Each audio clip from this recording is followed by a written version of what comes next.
Assalamualaikum warahmatullahi wabarakatuh. Kali ini kita membahas lagi nih mengenai penyetaran reaksi redoks menggunakan metode bilangan oksidasi atau perubahan bilangan oksidasi pada reaksi MnO2 ditambah Cl- menghasilkan Mn2+ ditambah Cl2. Nah, sebelumnya saya sudah membahas ini tetapi dalam suasana asam. Nah, ini karena ada permintaan dari Jenny, pakai Y ya, bukan Jenny Blackpink. Ini dia minta dalam suasana basah. Jadi kita bahas sekarang ya. Oke, masih dengan cara yang sama, yaitu yang pertama menentukan biloks masing-masing atom dalam reaksi. Yang kedua, menyetarakan atom yang berubah biloks dengan menambahkan koefisien. Ini jika atom-atomnya belum setara.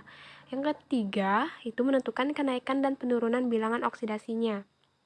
Keempat, menyetarakan perubahan biloks dengan mengubah koefisien dari atom-atom yang berubah biloks. Yang kelima, menghitung jumlah muatannya. Yang keenam, apabila muatannya ini tidak setara, kanan dan kiri, maka perlu disetarakan, yaitu dengan menambahkan ion H+ jika yang diminta itu dalam suasana asam, dan ion OH- jika reaksinya itu dalam suasana basah. Nah, ini dalam suasana basah, maka nanti yang ditambahkan adalah ion OH-. Yang langkah ketujuh itu menyetarakan jumlah atom H dengan menambahkan H2O pada ruas yang kekurangan atom H. Lanjut, langkah pertama itu menentukan biloks masing-masing atom dalam reaksi. Nah, yang pertama, biloks si O itu kan min 2. Min 2 dikalikan 2 berarti min 4, sehingga biloks si Mn ini adalah plus 4. Oke, si O tadi min 2, si Cl- itu berarti biloksnya min 1. Si Mn2+, berarti itu biloksnya adalah plus 2. Sedangkan si Cl2 yang merupakan unsur bebas, itu biloksnya adalah 0. Lanjut, langkah kedua, ini menyetarakan atom yang berubah biloks dengan menambahkan koefisien. Nah, kita kan sudah tahu nih biloks masing-masingnya, sehingga kita tahu mana yang mengalami perubahan biloks. Di sini yang mengalami perubahan biloks adalah si Mn, yaitu dari plus 4 menjadi plus 2, berarti dia mengalami reduksi. Dan si Cl itu dari min 1 ke 0, berarti dia mengalami kenaikan atau mengalami oksidasi. Oke, nah si Mn dan si Cl ini kita lihat atom kanan dan kirinya sudah sama jumlahnya atau belum. Nah, si Mn ini ruas kirinya 1 dan si Mn ruas kanan itu juga 1, berarti si Mn sudah setara. Nah, si Cl itu di ruas kirinya 1, di ruas kanan itu ada 2 atom, berarti belum setara kanan dan kiri. Maka si Cl- ini perlu ditambahkan koefisien, yaitu sebanyak 2, agar atom Cl di kiri dan kanan itu setara. Nih, maka perlu ditambahkan koefisien ya. Nih, langkah 2. Lanjut, langkah ketiga, itu menentukan kenaikan dan penurunan bilangan oksidasi. Nah, kita tahu bahwa tadi biloksi Mn, 1 Mn berubah menjadi dari plus 4 menjadi plus 2. Oke. Nah, untuk si Cl, nah 1 atom Cl itu berubah dari min 1 ke 0. Berarti dia mengalami perubahan sebanyak 1. Nah, yang mengalami perubahan, yang terlibat dalam reaksi itu ada 2 Cl, sehingga perlu dikalikan 2. Oke, si Cl ini perlu dikalikan 2. Sehingga perubahannya yang terjadi adalah dari min 2 ke 0. Berarti dia akan mengalami kenaikan yaitu sebanyak 2, dan si Mn tadi mengalami penurunan sebanyak 2. Oke, si Mn turun 2 dan si Cl itu naik 2.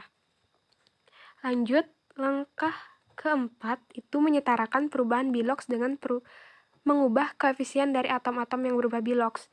Nah, karena penurunannya ini kan 2, kenaikannya 2. Ini kan sudah sama-sama 2 nih, sudah setara. Maka tidak perlu kita ubah koefisiennya, karena kenaikan dan penurunannya sudah sama. Maka akan tetap seperti ini saja. Langkah keempat tidak ada perubahan. Oke. Lanjut, langkah kelima itu menghitung jumlah muatannya. Jumlah muatannya, yang pertama dari si MnO2, itu 0. Si Cl-, berarti ini muatannya min 1 kan, karena ada 2 Cl. Ada 2 Cl min berarti jadinya min 1 dikali 2, yaitu min 2. Nah, si Mn2 plus itu muatannya adalah 2 plus. Si Cl2 berarti ini muatannya 0. Oke, selanjutnya kita totalkan nih. Muatan di ruas kiri dan ruas kanan, apakah setara atau tidak? Oke, berarti 0 ditambah min 2 jadinya min 2.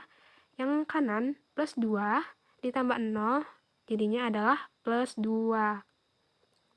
Nah, langkah ke-6 itu menyetarakan jumlah muatannya. Ini karena belum setara kan, min 2 dengan plus 2 itu kan belum setara.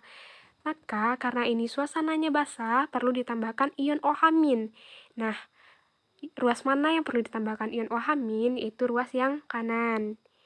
Nah, itu sebanyak 4 agar muatannya itu sama-sama min 2. Nih, plus 2 ditambah min 4 itu kan jadinya min 2. Oke, maka perlu 4 OH- di ruas kanan. Jadinya kan seperti ini. Nih ada 4 OH- di ruas kanan. Nah, langkah terakhir adalah menyetarakan jumlah atom H dengan menambahkan H2O pada ruas yang kekurangan H. Oke, karena tadi yang ada H itu di ruas kanan, maka yang perlu ditambahkan H2O adalah ruas yang kiri. Nah, berapakah H2O yang ditambahkan di ruas kiri ini? Itu adalah sebanyak 2 buah H2O. Nih, 2 H2O. Oke, nggak kelihatan. Nah, itu reaksi setaranya. Kita hitung ya. Si Mn, ini kok nggak mau? Si Mn di kiri itu 1. Kanan juga 1. O di kiri itu 2. 2 ditambahkan di sini 1 dikali 2 berarti ada 4 O-nya.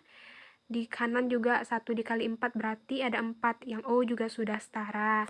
Si Cl di sini 1 dikali 2 berarti ada 2 Cl di kiri. Nah, yang kanan juga 2 dikali 1 berarti ada 2 Cl. Cl-nya juga sudah setara. Yang H yang terakhir ini 2 dikali 2 berarti ada 4 atom H di kiri. Yang kanan itu juga ada 1 dikali 4 ada 4 atom H berarti sudah setara. Nah, ini reaksi setaranya ya. Nih, reaksi setara. Jadi perbedaannya pada video yang sebelumnya itu dalam suasana asam terletak pada bagian ini, penambahan OH-nya. Kalau yang sebelumnya itu ditambahkannya di sebelah kiri, di ruas kiri, si H-nya, maka yang basah ini, suasana basah ditambahkan sebelah kanan. Oke, itu saja bedanya. Semangat belajar ya, Jenny. Jangan lupa subscribe.